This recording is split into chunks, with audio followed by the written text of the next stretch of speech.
আছে তো আর মনে লাই সব ভুলে গেছিস? মোদের তো খোঁজ খবরও করিস নাই তুই। থাম রে থাম। সেদিন আমার সৌর মশাই বললেন তোরা নাকি কেউ মানুষ নোস, তোরা সবাই হলি দেবী। তুই হলি দেবী মা চণ্ডী, ওরা হলো কালী, তারা, দুর্গা।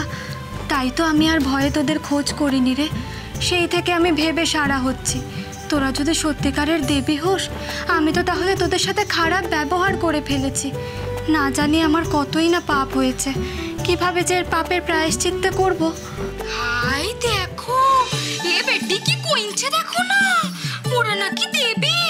বাপ রে, তোর কথা যেন সত্যি হয় রে মণিকুন্তলা। এ দুর্গা তোর 10খানা হাত বের করে দেখা।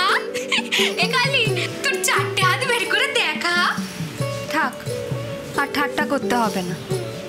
ওরে মোরা জঙ্গলের বেটি রে, মোরা দেবী হব কেনে? মোরা তো তোর সই।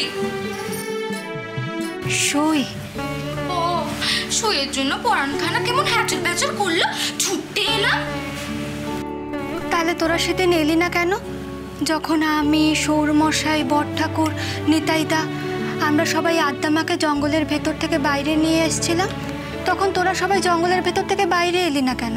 আর আমার ডাকেই বা সাড়া দিলি না কেন? ও বাপরে বাপ, শুধু তোর পরানে ডট্ট আছে, মোদের পরানে লাই।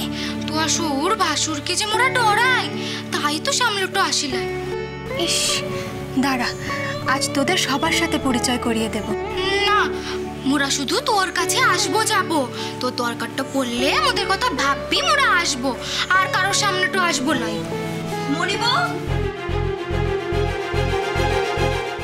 আদিশক্তি আদ্যাপি সোম থেকে শনি সন্ধ্যে 7টায় আকাশ 8 ও প্ল্যাটফর্ম 8-এ।